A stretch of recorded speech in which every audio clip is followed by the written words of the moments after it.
சைனாவை இந்தியாவிடம் தள்ளியது, இந்தியாவை சைனாவிடம் தள்ளவில்லை. சைனாவை இந்தியாவிடம் தள்ளியது அமெரிக்காவின் செயல்பாடுகள் தான், குறிப்பிட்டு ட்ரம்பின் செயல்பாடுகள் தான். இந்தியா ஒரு மிகப்பெரிய சந்தையாக உள்ளது. இங்கே அவர்கள் சந்தையே இல்லாதவாறு செய்தால்தான் ட்ரம்புக்கு பாடம் புகட்ட முடியும் என்றார். மோடியிடமிருந்து விஷயத்தை நாம் தெரிந்து கொள்வது மிகவும் கடினம். அவர் மனதில் என்ன நடக்கிறது, என்ன ஓடுகிறது என்று இதுவரை யாரும் கற்பனை கூட செய்து பார்க்க முடியாத வண்ணம் சில நேரங்களில் அவர் முடிவெடுத்துள்ளார்.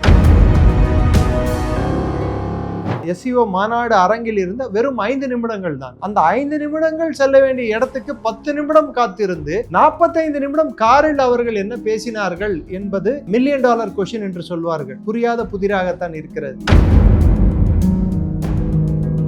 ரஷ்யாவின் உற்பத்தி திறன் எவ்வளவு இருந்தாலும் அதை சுத்திகரிக்கும் திறன், அதற்கு நிகரான திறனை இந்தியாவால் அவர்களால் எட்ட முடிகிறது. இதனால் பாதிக்கப்படும் நாடு யார் என்றால் அமெரிக்காவும் சவுதி அரேபியா.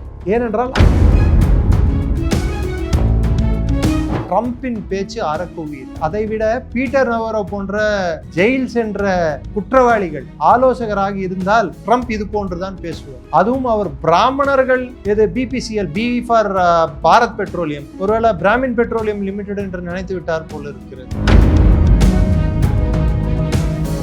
உலகத்தின் மிகப்பெரிய 3 நாடுகள் ஒன்றாவே சிந்திச்சு, ரஷ்யா, சீனா, இந்தியா. இப்போ அமெரிக்காவுக்கு ஏதாவது பாதிப்பு இருக்கா? இருக்கு. இந்த 3 நாடுகள் ஒன்று சேரும் போது என்ன நடக்கும்? ரெஃப்ளெக்ட் நேயர்களுக்கு வணக்கம். இன்று நமது சிறப்பு விருந்தினர் டிஃபென்ஸ் எக்ஸ்பர்ட் டாக்டர் நிரஞ்சன் அவர்களை வரவேற்று நிகழ்ச்சிக்குள் செல்வோம். சார் வணக்கம். சார் ஜெயின் வணக்கம்.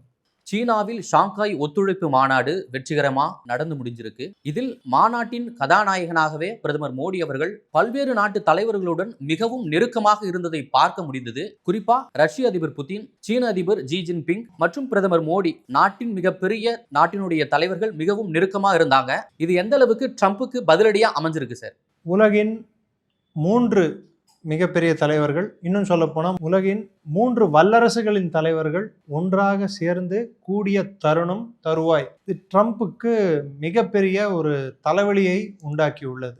அப்படிதான் நாம் புரிந்து கொள்ள வேண்டும். இது நடக்குமா என்று ஒரு 6 மாதம் முன்னாடி யாராவது கேட்டிருந்தாங்கன்னா நடந்திருக்கிறதுக்கு வாய்ப்பில்லை.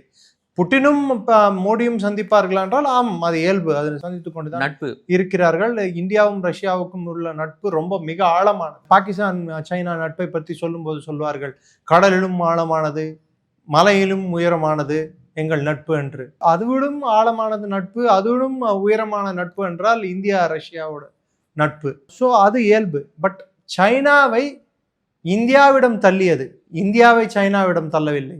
சைனாவை இந்தியாவிடம் தள்ளியது அமெரிக்காவின் செயல்பாடுகள் தான், குறிப்பிட்டு ட்ரம்பின் செயல்பாடுகள் தான். எப்படி சார்? அடிப்படையாக ட்ரம்ப் இது மாதிரி இந்த வரிப்போரை தொடங்கிய போது இந்தியா மீது தொடுத்த வரிப்போரை கிரிட்டிசைஸ் செய்து அதை தவறு என்று சொல்லி முதலில் அறிக்கை விட்டது சைனாவோடு தூதர், இந்திய தூதர். அதைத் தொடர்ந்து சைனா அரசாங்கம் பல்வேறு இடங்களில் அவர்கள் கருத்துக்களை தெரிவித்தது. அதைத் தொடர்ந்து தான் இந்திய வெளியுறவுத்துறை அமைச்சர் ஜெய்சங்கர் சைனாவுக்கு சுற்றுப்பயணம் சென்றார். ஏனென்றால் ஜூன் மாதத்தில் நடந்த ஷாங்காய் கோஆபரேஷனோட பாதுகாப்பு அமைச்சர்கள் மாநாட்டில் கூட பெஹல்காமை சேர்க்கவில்லை என்று கூட்டறிக்கையில் ராஜ்நாத் சிங் அவர்கள் கையெழுத்திடவில்லை. அது எல்லோருக்கும் தெரிந்த விஷயம். அப்பொழுது கூட இந்தியாவுக்கும் சைனாவுக்கும் உறவு மேம்படுவதற்கான எந்த ஒரு சாத்தியமும் இல்லாமல் இருந்தது. ட்ரம்ப் என்று 25 + 25 50% வரி என்று அறிவித்தாரோ, சைனா இந்தியாவிடம் நெருக்கம் காட்டுவதற்கு ஒரு ஏதுவான சூழ்நிலையை ட்ரம்பே அமைத்து கொடுத்தார். அதைத் தொடர்ந்து ஜெய்சங்கர் அங்கே செல்வதும், வாங்கி 6 வருடங்கள் கழித்து இந்தியா வருவதும், அதைத் தொடர்ந்தும் வாங்கி ஒன்றும் அவரின் போக்கில் பெரிய சைனாவின் போக்கை நாம் முழுமையாக நம்பவும் முடியாது, அதை நாம் ஏற்றுக்கொள்ளவும் முடியாது.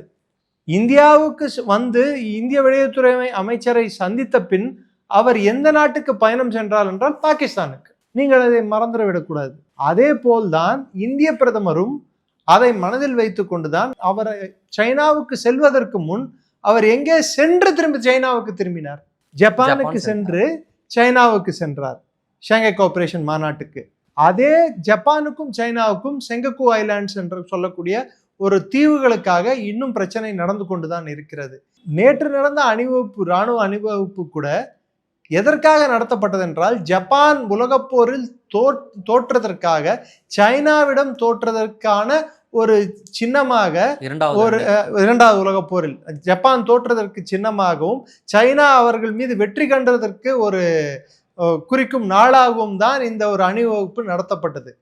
அதில் ஜப்பானோடு நண்பனாக இருக்கக்கூடிய இந்திய பிரதிநிதியான மோடி கலந்து கொள்வது சரியில்லை என்றுதான் அவர் இந்தியா திரும்பினார். ரெண்டாவது, இந்தியாவில் இங்கே புது சிப்புகள், விக்ரம் என்ற சிப் ஒன்று இந்தியாவிலேயே உற்பத்தி செய்யப்பட்ட செமிகண்டக்டர்கள் சிப்புகள் அதை துவக்க வைக்க வேண்டிய ஒரு ஃபங்க்ஷன், ஒரு கூட்டம், ஒரு விழாவானது நடைபெற்றது. அதைத் தொடர்ந்து ஜிஎஸ்டி 2 நாளாக நடந்து கொண்டிருக்கிறது ஜிஎஸ்டி கூட்டம். இதில் ஆக்கப்பூர்வமாக சால சிறந்த சில விஷயங்களை இந்த அரசாங்கம் செய்துள்ளது. குறிப்பிட்டு சொல்ல வேண்டும் என்றால், அந்நிய குளிர்பான நிறுவனங்களின் குளிர்பானங்களுக்கு 40% வரி விதித்தது. இது ட்ரம்பின் வரியோட தாக்கம் தான். இது போதாது என்றுதான் நான் கருதுகிறேன். என்னை பொறுத்தவரை கேஎஃப்சி, டாமினோஸ், பீஸா ஹட் எதெல்லாம் அமெரிக்காவில் இருந்து வந்ததோ, சப்வே, இதுக்கு எல்லாம் 60% 80% வரி விதிக்க வேண்டும். 140 கோடி இந்தியர்கள், 2 கோடி 3 கோடி இந்தியர்கள் கூட அந்த கடைகளில் கால் வைத்தால் தான் அவர்களுக்கு வியாபாரம் நடக்கிறது உலகம் முழுவதும். இந்தியா ஒரு மிகப்பெரிய சந்தையாக உள்ளது. இங்கே அவர்கள் சந்தையே இல்லாதவாறு செய்தால்தான் ட்ரம்புக்கு பாடம் புகட்ட முடியும் நம்மளால். மோடி ஜப்பானுக்கு சென்று $68 பில்லியன் ஈட்டி கொடுத்து, இந்தியாவுக்கு அந்நிய முதலீடு இந்தியாவுக்குள் வரப்போகிறது, குறிப்பிட்டு ஜப்பான் முதலீடு வரப்போகுது. அங்கே ஷாங்காய் கோஆபரேஷனில் மோடி சந்தித்த பிறகும் அவர் 5 முக்கியமான விஷயங்களை அங்கே பேசியுள்ளார். எந்த 5 என்று எடுத்து பார்த்தால், எஸ்சிஓவுக்கு புது பரிமாண அர்த்தம் கொடுத்துள்ளார். எஸ்சிஓ என்றால் செக்யூரிட்டி, கனெக்டிவிட்டி அண்ட் ஆப்பர்ச்சுனிட்டி. அப்படின்ட்டு செக்யூரிட்டி என்றால் பாதுகாப்பு, கனெக்டிவிட்டி என்றால் போக்குவரத்து, அதனால் ஏற்படும் வளர்ச்சிகள் எல்லாமே ஆப்பர்ச்சுனிட்டி என்று அவர் வர்ணித்துள்ளார். அதே சமயத்தில் சைனா அதிபருடன் பேச்சுவார்த்தை நடத்தும் போது connectivity should not affect sovereignty என்று சொல்லியுள்ளார். அதாவது ஒரு நாடு இன்னொரு நாடுடன் அமைக்க போகும் பாலங்களாலோ இல்லை போக்குவரத்தாலோ இல்லை சாலைகளாலோ இன்னொரு அந்த நாட்டின் இறையாண்மையை கேள்விக்குறியாக்க கூடாது என்று சொல்லியுள்ளார். இது எதை காட்டுகிறது என்றால், சைனா சிபெக், அதாவது பலூச்சிஸ்தானில் அவர்கள் அமைத்துக் கொண்டிருக்கும் காரிடாருக்கு பாகிஸ்தான் ஆக்கிரமித்துள்ள காஷ்மீர் வழியாக ரோடு செல்கிறது. சைனாவில் இருந்து செல்லும் ரோடு அது வழியாக செல்கிறது. இதை இந்தியா ஆட்சேபிக்கிறது. அதை மறுபடியும் அவர் பாணியில் அவர் சொல்லியுள்ளார். That is, connectivity should not affect sovereignty. இன்னொரு நாட்டின் இறையாண்மையை கேள்வி கேட்குமாறு எந்த ஒரு நாடும் போக்கை கடைபிடிக்க கூடாது என்று அவர் அழுத்தம் திருத்தமாக சொல்லியுள்ளார். இதனால் நமக்கு என்ன புரிகிறது என்றால், சைனாவுக்கும் இந்தியாவுக்கும் உள்ள அந்த ஒரு உரசலோ, இன்னும் சொல்ல போனால் அந்த விரிசலோ முழுமையாக தீர்ந்து விட்டது, நாம் உடன்படிக்கை எட்டி விட்டோம் என்று நாம் நினைக்க முடியாது. 2 பேர் பேசிக்காதவங்க கூட ஒரே பஸ்ல டிராவல் பண்ண முடியும் கட்டாயம் இருந்தால். கிட்டத்தட்ட அமெரிக்கா 2 பேரையும் அந்த கட்டாயத்தில் தள்ளியதால் 2 பேரும் அமெரிக்கா எடுக்கும் நிலைப்பாட்டுக்கு எதிரான ஒரு நிலைப்பாடு எடுக்க வேண்டிய கட்டாயத்தில் இருப்பதால் இன்று நாம் சில விஷயங்களில் ஒருத்தரை ஒருத்தர் அங்கீகரித்து, ஒருத்தரை ஒருத்தர் பரஸ்பரம் அனுசரித்து போக வேண்டிய ஒரு சூழ்நிலை ஏற்பட்டுள்ளது. இதற்கு பாலமாக திரு புட்டினும் ரஷ்யாவும் அமைந்துள்ளது. இப்படிதான் நாம் கருத வேண்டும். சார், அதே போன்று மிகப்பெரிய ஒரு உலக தலைவர்கள்லாம் உற்று நோக்கிய விஷயம் என்னன்னா, பிரதமர் மோடியை 10 நிமிடம் காத்திருந்து ரஷ்ய அதிபர் புட்டின் அவர் தங்கியிருந்த விடுதிக்குள்ள போயிட்டு 2 பேரும் 45 நிமிடத்திற்கு மேலாக சந்திச்சு தனியா பேசியிருக்காங்க. அது என்ன மாதிரியான விஷயத்தை விவாதிச்சிருப்பாங்க, என்ன மாதிரியான ரகசியங்கள் அவங்க என்ன விசாரிச்சிருப்பாங்கன்ட்டு கடவுளுக்கு தான் வெளிச்சம். ஏன்னா 2 பேரும், புட்டின் கேஜிபியோட தலைவராக இருந்தவர், எஃப்எஸ்பியோட தலைவராக இருந்தவர், அவர் உலக அமைப்பின். மோடியிடமிருந்து விஷயத்தை நாம் தெரிந்து கொள்வது மிகவும் கடினம். அவர் மனதில் என்ன நடக்கிறது, என்ன ஓடுகிறது என்று இதுவரை யாரும் கற்பனை கூட செய்து பார்க்க முடியாத வண்ணம் சில நேரங்களில் அவர் முடிவெடுத்துள்ளார். அதற்கு உதாரணம் டிமானிட்டைசேஷன், அதற்கு உதாரணம் ஆபரேஷன் சிந்தூர். எக்ஸ்பெக்ட் தி அன்எக்ஸ்பெக்டட் என்ற வார்த்தை மோடிக்கு சரியாக பொருந்தும், அது திரு புட்டின் அவர்களுக்கும் பொருந்தும். ஸோ அவர்கள் எடுத்த அந்த ஒரு அந்த அந்த முடிவானது காத்திருந்து பிரதமரை அவரின் சொந்த காரில், அதுவும் ரஷ்யாவில் இருந்து அவர் எடுத்து வந்த காரிலேயே பயணம் செய்ததற்கு பல காரணங்கள் உள்ளன. அதில் ஒரு குறிப்பிட்ட காரணம், அந்த காரானது மிகவும் செக்யூர்டான கார். அதில் எந்த ஒரு கருவியோ இல்லை கேட்கும் சாதனமோ பொருத்த முடியாது சைன உளவுத்துறையால். அதனால்தான் பிரதமரிடம் அவர் தெரிவிக்க வேண்டிய கருத்தை அங்கே தெரிவிக்க முடியும். அதனால்தான் அவர் யாரையும், அதாவது மொழிபெயர்ப்பாளர்களை கூட உடன் அழைத்து செல்லாமல் இருவரும் மட்டுமே பின்சீட்டில் அமர்ந்து, அதற்கு திரை இருக்கிறது, அந்த கண்ணாடி திரைக்கு முன்னால் தான் டிரைவர் இருப்பார், அந்த திரையை விலக்கினால்தான் டிரைவரிடம் அவர்களால் பேச முடியும். அதுவரை இவர்கள் என்ன பேசுகிறார்கள் என்று யாருக்கும் தெரியாது, தெரிவதற்கு வாய்ப்பும் இல்லை. இவர்கள் செல்ல வேண்டிய இடம் அந்த எஸ்சிஓ மாநாடு அரங்கில் இருந்த வெறும் 5 நிமிடங்கள் தான். அந்த 5 நிமிடங்கள் செல்ல வேண்டிய இடத்துக்கு 10 நிமிடம் காத்திருந்து இவரை அந்த இடத்துக்கு உடன் சென்று 45 நிமிடம் காரில் அவர்கள் என்ன பேசினார்கள் என்பது $1,000,000 கொஸ்டின் என்று சொல்வார்கள். புரியாத புதிராகத்தான் இருக்கிறது. இதில் ஒரு விஷயமானது, டிசம்பரில் புட்டின் அவர்கள் இந்தியா வரும்போது ஒருவேளை ஜெலன்ஸ்கியும் இங்கே வருவதற்கான ஒரு ஆயத்த பணிகள் மேற்கொள்ள சொல்லி, இல்லை மோடியைக்கு ஒரு பச்சை கொடி காட்டி நீங்கள் இதற்கு ஏற்பாடு செய்யுங்கள் என்று சொல்லியிருக்கலாம். அதுதான் நான் கேட்கலான்னு இருந்தேன். அவன் இந்தியாவையே ஜெலன்ஸ்கி நம்பியிருக்காரு. கடந்த 3 வருஷமா ரொம்ப உக்கிரமாவே போர் நடைபெற்று வருது. ஸோ உக்ரைன் ரஷ்யா போருக்கான இறுதிக்கட்ட பேச்சுவார்த்தைனாச்சு அங்கே நடந்திருக்கும்ல. அது நடந்திருக்கிறதுக்கான வாய்ப்பு அதிகம். ஏனென்றால் போர் நிறுத்தம் மோடி அவர்கள் முதல் நாள் முதல் அவர் அதை தான் கோரியிருக்கிறார். ஒரு முறை கூட இந்த போரால் அவர் லாபம் அடைய வேண்டும் என்றோ, தான் லாபம் அடைய வேண்டும் என்றோ, அல்லது தன் கட்சி லாபம் அடைய வேண்டும் என்றோ, அல்லது தன் நாடு லாபம் அடைய வேண்டும் என்றோ அவர் நினைக்கவில்லை. உலகம் அமைதியாக இருக்க வேண்டும் என்றால் போர் நடக்கக்கூடாது என்பதுதான் அவர் சிந்தனை. ஆனால் இதற்கு நேர்மாறான கருத்து கொண்ட நாடுகள் பல நாடுகள் உள்ளன. அதில் குறிப்பிட்டு ட்ரம்ப். இந்த போர் நடைபெறுவதால் அவருக்கு லாபம், அமெரிக்கா லாபம் ஈட்டுகிறது. அவர்கள் விற்கும் 600 கோடி உபகரணங்கள் யூரோப்பியன் யூனியன் வாங்கி யுக்ரைனுக்கு தரப்போகின்றன, போர் உபகரணங்கள்.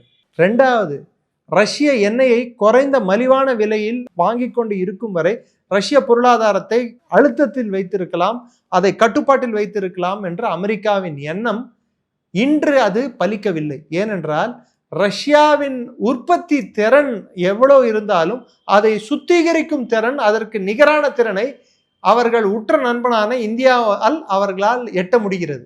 இதனால் பாதிக்கப்படும் நாடு யார் என்றால் அமெரிக்காவும் சவுதி அரேபியாவும். ஏனென்றால் அவர்களின் எண்ணெய்க்கு இன்று விலை உயராததால் மலிவாக கிடைக்கின்றது. ரஷ்ய எண்ணெய் மலிவாக இருக்கும்போது எல்லோரும் இந்த எண்ணெய் வாங்குவதற்கு தயாராக உள்ளனர் தவிர்த்து அந்த எண்ணெய்க்கல்ல. அதே போல்தான் அமெரிக்க எண்ணெய்க்கும் ட்ரம்பால் ஜீர்ணிக்க முடியவில்லை, சவுதி அரேபியாவால் ஜீர்ணிக்க முடியவில்லை. அதன் நீட்சியாகத்தான் சவுதி அரேபியா மறைமுகமாக ட்ரம்ப் குடும்பத்தின் மீது அழுத்தம் கொடுத்துள்ளது. ட்ரம்ப் குடும்பத்தினர் சவுதி அரேபியாவிடமிருந்து $2 பில்லியன் அளவுக்கு பணம் பெற்றுள்ளனர். ட்ரம்ப் ஜனாதிபதி ஆன நாள் முதல் இன்று வரை அவர் குடும்பத்தின் வருமானம் $5 பில்லியன் உயர்ந்துள்ளது. இதற்கெல்லாமே ஆரம்ப புள்ளி அப்போ அங்கிருந்து தான் துவங்குதா சார்? அங்கதான் துவங்குது ஆயில் ட்ரேட். ஏன் புட்டின் அவர் தேர்தலிலேயே $224 மில்லியன் எண்ணெய் நிறுவனங்கள் அவருக்கு பணம் கொடுத்தன, எக்ஸான், செவரான் போன்ற நிறுவனங்கள். இவரின் தனி தேர்தலுக்காக ரிப்பப்ளிக்கன் கட்சிக்கு கொடுத்த நிதியை விட்டு விடுங்கள், இவருக்கு மாத்திரம் $23 மில்லியன் பணம் கொடுத்தது எக்ஸான் அண்ட் செவரான். அவர்களுக்கு ரஷ்யா எண்ணெய் வருவதை நிறுத்திவிட்டால் இந்தியா போன்ற நாடுகள் அமெரிக்க எண்ணெயை வாங்க சூழ்நிலையில் அந்த இக்கட்டில் தள்ளப்படுவார்கள். அப்பொழுது நாம் அமெரிக்க எண்ணெயை வாங்க நேரிட்டால் உலக சந்தையில் எண்ணெயின் விலை, பீப்பா எண்ணெயின் விலை உயரும். எண்ணெய் விலை உயர்ந்தால் டாலரில் மதிப்பு உயரும், டாலரில் தான் வாங்குவதும் விற்பதும் நடக்கும். இப்பொழுது இந்தியாவுக்கும் ரஷ்யாவுக்கும் நடந்து கொண்டிருக்கும் இந்த வர்த்தகமானது ரூபியில் நடந்து கொண்டிருக்கிறது. இந்த எண்ணெய் வர்த்தகம் இது அமெரிக்காவுக்கும் ஜீர்ணிக்கும் வகையில் இல்லை, சவுதி அரேபியாவுக்கும் ஜீர்ணிக்கும் வகையில் இல்லை. அதனால்தான் இந்தியா மீது அழுத்தம் கொடுத்து இது மாதிரியான ஒரு வரியை விதிக்க சொல்லி ஒரு நிர்பந்தத்தில் ஏற்படுத்தி இந்தியாவை இந்த அழுத்தத்தில் தள்ளினால் இந்தியா கையெழுத்திட்டு விடும் என்று நினைக்கிறார்கள். இதே ஷாங்காய் கோஆபரேஷனில் மோடி அவர்கள் முன்வைத்த சில கருத்துக்களை நான் இதில் பதிவு செய்ய விரும்புகிறேன். அதில் நான் ஏற்கனவே சொன்னது போல SCO என்றால் செக்யூரிட்டி கனெக்டிவிட்டி அண்ட் ஆப்பர்ச்சுனிட்டி என்று சொன்னார். ரெண்டாவது ட்ரேட், வர்த்தகமும் பாதுகாப்பும் அத்தியாவசியம் அப்படின்றார். அடுத்து சிவிலைசேஷனல் ஸ்டேட், சிவிலைசேஷன் என்றால் கலாச்சாரம் கொண்ட நாடுகள், அந்த கலாச்சாரத்தை தூக்கி பிடிக்க வேண்டும் என்று பேசினார். சைனா கலாச்சாரம் பலம் கொண்ட நாடு, ரஷ்யா கலாச்சார பலம் கொண்ட நாடு, இந்தியா எல்லோருக்கும் தெரிந்த உண்மை, இந்தியா என்றாலே கலாச்சாரம். இதில் கலாச்சாரமற்ற நாடு, கலாச்சாரத்துக்கு விரிவுரை தெரியாத ஒரே நாடு பாகிஸ்தான். அவர்கள் அரேபியர்களா இல்லை இந்தியர்களா இல்லை அண்டை கிரகத்தில் இருந்து வந்தவர்களா என்று இன்று வரை அவர்கள் புரியாமல் தத்தளித்துக் கொண்டிருக்கிறார்கள். அதே போல்தான் அமெரிக்க கலாச்சாரம் என்றால் என்ன? 500 வருடங்கள் தான் அமெரிக்க கலாச்சாரம். அதற்கு முன் என்ன அது? அமெரிக்கா என்பது என்ன? ஒண்ணும் இல்லை. ஸோ கலாச்சாரம் பலம் கொண்ட நாடுகள் அவர்கள் கலாச்சாரத்தை பிரதிபலிக்குமாறு அவர்கள் செயல்பட வேண்டும். இது அவர் சொன்ன 3வது கருத்து. அடுத்து இன்னொரு கருத்து அவர் சொன்னது, ஒருத்தரை ஒருத்தர் அவர்களின் ஒற்றுமைக்கும் இறையாண்மைக்கும் பங்கம் விளைவிக்காமல் செயல்பட வேண்டும் என்று அவர் தெரிவித்தார். கடைசியான ஒரு கருத்து, தீவிரவாதத்தை தவிர்க்க வேண்டும் என்று தெரிவித்தார். இந்த தீவிரவாதத்தை தவிர்க்க வேண்டும் என்று அவர் தெரிவித்த கருத்து நேரடியாக பாகிஸ்தானை குறிவைத்து தான் அவர் சொன்னார். இட் இஸ் ஃபுட்பால் பிளேயர் அரணிக்கர் போட்டுட்டு டிஷர்ட் போட்டு கிரிக்கெட் கிரவுண்டில் வந்து சடனாக நான் கிரிக்கெட் ஃபீல்டர்னு சொன்னால் எப்படி இருக்குமோ அப்படிதான் இருந்தார் ஷாபாஸ் ஷெரீஃப். முகம் கொடுத்து, அதாவது ரஷ்ய அதிபரும் இந்திய பிரதமரும் என்னவோ அவர்கள் பள்ளி காலத்து நண்பர்கள் போல் கை கோர்த்து கொண்டு அவர்கள் பேசுவதும் அவர் செல்வதும் அவர்கள் சிரிப்பதும் ஒருத்தர் தோள் மீது ஒருத்தர் கை போடுவதும் அவர்கள் கை தட்டி சிரித்து கொண்டிருப்பதும், இது ஒரு பக்கம் அது நடந்து கொண்டிருக்க, இன்னொரு பக்கம் ஷாபாஸ் ஷெரீஃப் சந்தையில் தொலைந்த குழந்தை போல் என்று பேந்த முழித்து கொண்டு இருப்பதை பார்ப்பதற்கு பாகிஸ்தானியர்களுக்கு எப்படி இருந்திருக்கும் கொஞ்சம் யோசித்து பார்த்தாலே நமக்கு பாவமாக இருக்கிறது. ஆனால் பாகிஸ்தானியர்கள் மீது எனக்கு எந்த கருணையும் இல்லை, அது அப்பாற்பட்ட பிரச்சனை. அவர்களுக்கு இது தேவை. அது ஒரு பரம்பரையாக பிச்சை எடுக்கும் நாடு. அதற்கு ஒரு அங்கீகாரமே கொடுத்தது தவறு. சைனா அங்கீகாரம் கொடுத்து மிக பெரிய தவறை செய்து விட்டது. இனிமேல் அவர்கள் செய்த தவறுக்கு பாடங்கள் அவர்களே கற்றுக்கொள்வார்கள். அதே போன்று ஷாங்காய் மாநாட்டை முடிச்சுட்டு பிரதமர் மோடி இந்தியா வந்த உடனே ட்ரம்ப் வந்து ஒரு பதிவு இடுறாரு, இந்தியா வந்து எங்களுக்கு துரோகம் செஞ்சிருச்சு, நாங்க வந்து இந்தியா எங்களுக்கு அதிகமான ஏற்றுமதிகளை செஞ்சது, ஆனா நாங்க குறைவான ஏற்றுமதிகளை தான் செஞ்சோம், இது வந்து ஒருதலை பட்சமான பேரழிவு அப்படின்ற போல ஒரு குமுறலை வெளிப்படுத்திருக்காரு சார். சரி, அவர் சொன்ன கேள்விக்கே நான் பதில் சொல்றேன். இன்னைக்கு மெட்டா, நீ யூஸ் பண்ற வாட்ஸ்அப்பு, நான் யூஸ் பண்ற ஃபேஸ்புக்கு, இதெல்லாம் இங்கே இந்தியாவில் வருவாய் ஈட்டுதா இல்லையா? டெக் செக்டார் எல்லாம் வருவாய் ஈட்டுதா? கூகுள் வருவாய் ஈட்டுதா இல்லையா இந்தியாவில்? சரி, அது போனால் போகுது. இங்கேருந்து சென்று அங்கே அமெரிக்காவில் படிக்கும் மாணவர்களால் அமெரிக்காவுக்கு எவ்வளோ பணம் கிடைக்கிறது? இங்கே ஒரு மாணவன் அமெரிக்காவுக்கு சென்று படிக்க வேண்டும் என்றால் அவன் பேங்க் பேலன்ஸில் 10 லட்சம் வச்சுருக்கணும், இல்லை 15 லட்சம் வச்சுருக்கணும். அப்போ தான் அமெரிக்காவுக்குள்ளேயே விடுவாங்க. இதெல்லாம் அமெரிக்கா பண்ணுது. GRE, டோஃபில், அது இதுன்னு சொல்கிறாங்களே. இங்கே இருந்து அங்கே போய் மாணவர்கள் படித்தால் அங்கே அவர்கள் அந்த பல்கலைக்கழகங்களுக்கு கட்டும் ஃபீஸ் அது எவ்வளோ மில்லியன் டாலர்கள் வரும்? இதெல்லாம் நாம் சேர்த்து பார்க்கலாம். இந்த சர்வீஸ் செக்டாரெல்லாம் நாம் கலந்து பார்த்தால் யாருக்கு யார் அதிகம் வருமானம் ஈட்டுகிறார்கள், யாருக்கு யார் அதிகமாக சம்பாதிக்கிறார்கள், அப்பொழுது உலகத்துக்கு புரிந்துவிடும். ட்ரம்பின் பேச்சு அறக்குவியல். அதைவிட பீட்டர் நவரோ போன்ற ஜெயில் சென்ற குற்றவாளிகள் ஆலோசகராக இருந்தால் ட்ரம்ப் இது போன்றுதான் பேசுவார். அதுவும் அவர் பிராமணர்கள், எது BPCL, B for Bharat petroleum, ஒருவேளை பிராமின் பெட்ரோலியம் லிமிடெட் என்று நினைத்து விட்டார் போல இருக்கிறது. அவர் ஒரு குற்றச்சாட்டையை வச்சிருந்தாரு சார். அதாவது இந்தியர்களுடைய இழப்புல தான் பிராமணர்கள் வந்து வாழ்றாங்க அப்படின்ற போல பீட்டர் நவரோ ஒரு குற்றச்சாட்டு. அதாங்க சொல்றேன், அவர் BPCL பார்த்து கன்ஃபியூஸ் ஆயிட்டு இருப்பாரு. Bharat petroleum limited Brahmin petroleum லிமிடெட்னு நினைச்சிட்டு இருப்பாரு. அவர் அரைகுறையாக கற்றுக்கொண்டு, அவரும் ஹார்வர்டில் படித்தவர் தான். ஹார்வர்டில் படித்தவங்கலாம் புத்திசாலியாக இருக்கணும்னு தேவையில்லையே. இந்தியாவில் கூட ஒரு பொருளாதார நிபுணர் வந்து இந்தியாவுக்கு நிதி மந்திரியாக இருந்தார். அவர் காலத்தில் இந்தியாவில் ரூபாய் அச்சடிக்கும் மிஷினையே பாகிஸ்தானுக்கு விற்றோம். கேட்டால் அந்த மிஷின் பழுதாக இழந்து விட்டது, அதனால் தான் விற்றோம் என்று சொன்னார்கள். அப்படிப்பட்ட, அதுவும் அவரும் தமிழ்நாட்டுக்காரர் தான். சொல்லிக் கொள்வதற்கு ஒன்றும் இல்லை. ஹார்வர்டில் படித்தவர்கள் எல்லாம் மெத்த படித்தவர்கள், புத்திசாலிகள் என்று நினைத்தால் அது நம் தவறு, அவர்கள் தவறல்ல. பீட்டர் நவரோ போன்று ஜெயில் சென்று வென்றவர்கள் எல்லாம் ஒரு நாட்டின் அட்வைசராக மாறினால் அவர் ஒன்றும் நாட்டுப்பற்றோடு நாட்டுக்காக போராடி ஜெயில் செல்லவில்லை. குற்றம் புரிந்து ஜெயில் சென்ற ஒரு கிரிமினல். அப்படிப்பட்ட கிரிமினலை உடன் வைத்து கொண்டிருப்பது ட்ரம்ப் செய்த ஒரு பெரிய தவறு. ரெண்டாவது, ட்ரம்ப் உடல்நிலை கோளாறால் பாதிக்கப்பட்டுள்ளார். அவருக்கு மூளைக்கு ரத்தம் செல்லக்கூடிய நாடிகள், இரத்த நாடிகள் ஒழுங்காக செயல்படுவதில்லை. அது எல்லோரும் தெரிவிக்கின்றனர். இதனால் ட்ரம்புக்கு எத்தனை நாள் ஜனாதிபதியாக நீடிப்பார் என்பதே ஒரு மிகப்பெரிய கேள்வியாக உள்ளது. அதே சமயத்தில் ட்ரம்ப் நான் அதை சாதித்து விட்டேன், இதை சாதித்து விட்டேன், எல்லாம் வாயில் பேசுகிறார். What is there in black and white? எந்த நாடு இதுவரைக்கும் அவருடன் அக்ரிமெண்ட் என்று ஒன்று சைன் செய்துள்ளது? ஒரு நாடு கூட இல்லை.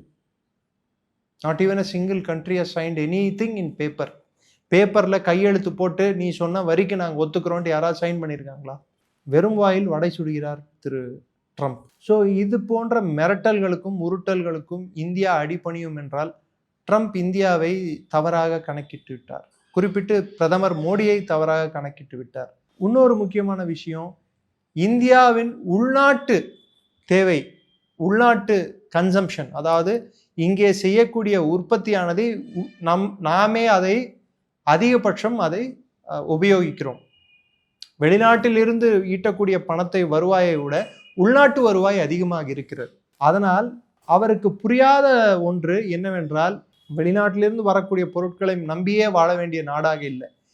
இந்தியாவுக்குள் இருக்கக்கூடிய பர்ச்சேசிங் பவர் பேரிட்டி, ஏற்கனவே நான் சொன்னது போல், இங்கே நாம் வாங்கும் திறன் கொண்ட நாடாக இருக்கும் வரை, இங்கே வாங்குவதற்கு ஆட்கள் இருக்கும் வரை இந்தியாவை அவரால் அச்சுறுத்தல் கொடுக்க முடியுமே தவிர்த்து அதற்கு மேலாக இந்தியாவை போக்கையோ, இந்தியாவின் அரசின் போக்கையோ, மோடியின் செயல்பாடுகளையோ அவரால் கட்டுப்படுத்த முடியாது. உலகத்தின் மிகப்பெரிய 3 நாடுகள் ஒன்றாவே சிந்திச்சு, ரஷ்யா, சீனா, இந்தியா.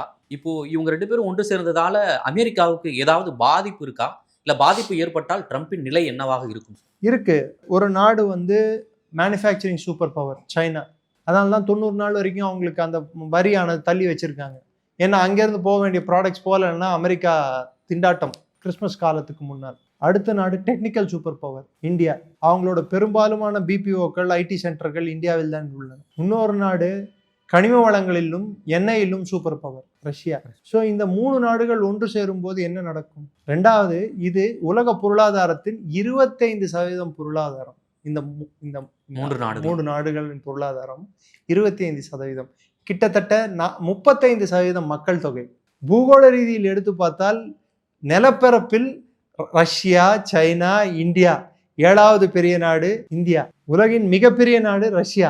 3வது இடத்தில் இருக்கும் நாடு சைனா என்று நினைக்கிறேன். ஸோ கிட்டத்தட்ட உலகத்தின் மிகப்பெரிய நாடுகள் 3. பெருங்கடல், பசிபிக் பெருங்கடல், சவுத் சைனா சி, இந்திய பெருங்கடல், இதை கட்டுப்படுத்தும் நாடுகள் இவை. கிட்டத்தட்ட ஆசியா முதல் ஆப்பிரிக்கா வரை இருக்கும் மொத்த மக்கள் தொகை, அதிகபட்ச மக்கள் வசிக்கும் பகுதிகளே இருக்கக்கூடிய இடங்களில் வணிகம் நடத்தும் நாடுகள் இவை. குறிப்பிட்டு இன்று சைனா வந்து ஆப்பிரிக்காவில் வணிகம் அந்த அளவுக்கு நடத்த முடியவில்லாட்டியும் அவர்களுக்கு ஒரு கெட்ட பேர், அவப்பேர் ஏற்பட்டுள்ளது. அவர்கள் காசு கொடுத்து கடனாளியாக்கி அந்த நாட்டையே அபகரிக்கிறார்கள் என்று. அதற்கு நேர்மாறான கொள்கையை இந்தியா எடுத்துக்கொண்டு ஆப்பிரிக்காவில் நமது பணத்தை முதலீடு செய்த வண்ணம் உள்ளோம். மெதுமெதுவாக அந்த முதலீடுகள் வளர்ந்து கொண்டே போய்கொண்டிருக்கிறது. ஆப்பிரிக்காவுக்கும் இந்தியாவுக்குமான வர்த்தகம் 100 பில்லியனை தாண்டிவிட்டது என்று சொல்கிறார்கள். அது இன்னும் தாண்டும். 54 நாடுகள் இருக்கின்றன ஆப்பிரிக்காவில். அமெரிக்காவில் உள்ள 50 மாகாணங்கள், ஆப்பிரிக்காவில் 54 நாடுகள். இந்த 50 மாகாணங்களில் எல்லா மாகாணமும் வருவாய் ஈட்டக்கூடிய மாகாணம் அல்ல. எல்லாமும் அவர்கள் இந்தியாவில் இருந்து வாங்க முடியாது. ஆனால் ஆப்பிரிக்கா எல்லோரும் இந்தியாவை அண்ணார்ந்து பார்க்கிறார்கள். இன்று குளோபல் சவுத் என்று சொல்லக்கூடிய ஆப்பிரிக்க நாடுகள், ஆசிய நாடுகள், சில ஆசிய நாடுகள், தென்கிழக்கு ஆசிய நாடுகள் குறிப்பிட்டு, அதை தவிர்த்து லாட்டின் அமெரிக்க நாடுகளுக்கு எல்லோருக்கும் முன்னோடியாக இந்தியா திகழ்கிறது. இந்த ஷாங்காய் கோஆபரேஷன் மீட்டிங்க்கு முடிந்த பிற்பாடு, இந்த சந்திப்பு முடிந்த பிற்பாடு, குளோபல் சவுத்தின் தலைவனாக இன்று இந்தியா வடிவெடுத்துள்ளது. மோடியின் செல்வாக்கு மிகப்பெரிய அளவில் வளர்ந்துள்ளது. அதற்கு துணை புரியும் வண்ணம் இங்கே ஜிஎஸ்டி மாற்றங்களும் நம் பொருளாதாரத்தை இன்னும் மேம்படுத்தும். 5-18% ஜிஎஸ்டி இன்னைக்கு 1200 சிசி இருக்கிற காரெல்லாம் அதிகம் சேலாக ஆரம்பிக்கும். இன்னைக்கே வந்து 50% ராயல் என்ஃபீல்டு பைக் எல்லாம் புக் ஆயிடுச்சுன்னு சொல்லியிருந்தாங்க. இதெல்லாம் உள்நாட்டு உற்பத்தியை பெருக்குமா பெருக்காதா? நான் ஏற்கனவே சொன்னதுதான் சார், ஏன் கையை ஏந்த வேண்டும் வெளிநாட்டில்? இங்கே நம்ம ஒழுங்கா பண்ணோம்னா நம்மளுக்கு வாங்கறதுக்கு நம்மளுக்கு ஆட்களும் இருக்கிறார்கள், பணமும் இருக்கிறது, இந்த நாட்டில் எல்லாம் இருக்கிறது. அமெரிக்காவின் உருட்டலுக்கும் மிரட்டலுக்கும் நாம் பயந்திருந்திருந்தால், இந்த அரசு அடிபணிந்திருந்தால், அமெரிக்கா நம்மளை நசுக்கியே விடுவார்கள். அமெரிக்கா எங்கெல்லாம் சென்றுள்ளதோ, யாரையெல்லாம் அச்சுறுத்தலுக்கு ஆளாக்கி உள்ளதோ, எந்த நாட்டை எல்லாம் அவர்கள் பிடியில் சிக்கியுள்ளதோ, அந்த நாடுகள் எல்லாம் அழிந்த வரலாறு தவிர்த்து வாழ்ந்த வரலாறு இல்லை. ஆனால் எந்த நாடுகள் எல்லாம் அமெரிக்காவுக்கு எதிர்வினை ஆற்றுகின்றனவோ, நின்று போராடுகின்றனவோ, அந்த நாடுகள் தலை தூக்கி நடக்கின்றது, கோலோச்சி நிற்கின்றது. ரொம்ப நன்றி சார், உங்களுடைய ஆரோக்கியமான விவாதங்களை எங்களுடைய நேயர்களுடன் பகிர்ந்தமைக்கு. நன்றி. ஜெயின்.